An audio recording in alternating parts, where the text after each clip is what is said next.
Reprieve to a man on death row for killing a Tyler woman. Joining us this morning to talk more about the Supreme Court's review of lethal injection is attorney John Teakell. He's a local criminal defense attorney and former prosecutor. Thank you so much for being here. You're a former federal prosecutor, and you kind of have a unique perspective on that. You've kind of been on both sides of this issue. Yes, I have. I was a prosecutor for many years, and then now, of course, I practice in the area of criminal defense, criminal law, and I've done that for about 5 years. Were you surprised that the Supreme Court decided to review this? Not really surprised. There's been criticism for a lot of years by a lot of people in the medical profession as well as attorneys who have criticized the cocktail itself, the three-drug lethal injection cocktail, as it's referred to sometimes. And not because, not just attacking the death penalty in general, and not even attacking the fact that lethal injection is used to carry out the sentence of death, but rather the particular use and the manner in which this cocktail is administered. In other words, the one drug that is supposed to render the defendant, the person, unconscious. There's been criticism and even some suggestion and evidence that that is not working, and therefore the person experiences an excruciating pain between the time that it's administered and the time that death occurs. Has there not been a lot of studies to determine whether it is painful or not? Well, there are a lot of medical reasons that a lot of factors that could go into guessing as to whether or not this really has happened. And of course, the fact that someone has been put to death makes it difficult to ascertain exactly the level of pain, or if there was pain, or if there was the excruciating burning that supposedly comes along with the administration of high doses of concentrated potassium that's in the potassium chloride that stops the heart.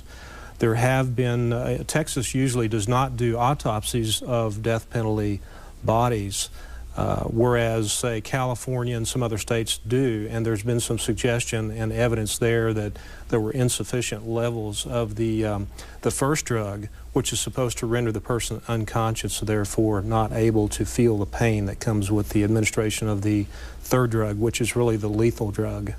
So it's really a big debate over the cocktail, as you said, itself. It is. There's three drugs that go into this three-drug lethal injection, or this cocktail as it's referred to sometimes. The first is sodium thiopental, which is supposed to render the person unconscious. The second drug is thereafter is administered. It's known as Pavulon. It's actually called pancuronium bromide, which is supposed to cause paralysis of the muscles and essentially paralyze the person. The third drug, being actually the lethal drug, is potassium chloride, which is supposed to cause cardiac arrest, in other words, stop the heart. The criticism that's been in place for a lot of years about this is regarding the first drug. The first two, especially the first, sodium thiopental, which is supposed to render the person unconscious. You get into issues such as shelf life of the drug itself, whether it's in powder form versus liquid form, and is the correct amount used to render unconsciousness. There have been some faux pas, so to speak, with the administration of this cocktail in death penalty cases. I think the best known is one that happened in Florida here in the recent past, where it took over 30 minutes for the person to actually die.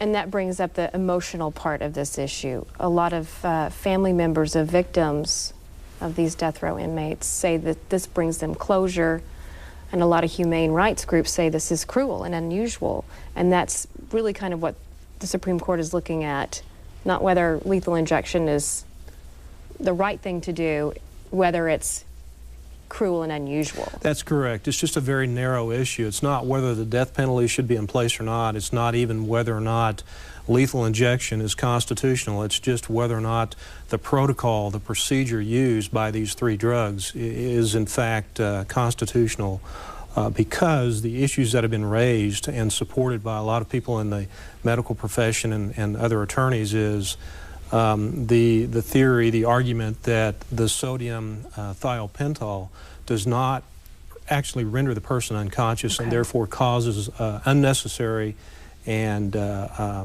excessive pain. Now, Texas hasn't formally stopped execution since the Supreme Court took this on in September, but there's only been one execution since then. Do you think prosecutors are a little nervous right now to, you know, go ahead and go forward with these cases? I don't think prosecutors are going to stop going forward with death penalty cases. I think that the bottom line is, if you want a stay of execution, if there's been a death has been rendered as a sentence as opposed to life without parole, then I think at this point you're going to get it. I think you have to raise the issue, unless you're, say, in Dallas County, where Mr. Watkins, the new district attorney, is taking the position that he is, that he's going to stop and wait. Otherwise, I think you should be able to get a stay of those proceedings pending what the Supreme Court's going to do in January or February. And quickly tell us, what do you think the Supreme Court will decide? I think the Supreme Court is going to come back and not specifically tell the states what to do so they don't become legislators. But I think the Supreme Court is quite possibly going to come back and render the procedure itself unconstitutional, in the sense that there is the probability or the possibility of excessive pain because the uncertainty of the sodium thiopental, and therefore give them some basic guidelines for the states to go back and tighten that up. So we're going to hear a lot more about this. I think it's going to continue to go on for some time, even after the Supreme Court has ruled. Very good. Thank you so much for your time. Stick around. We'll have everything you need to know about today's show right after this.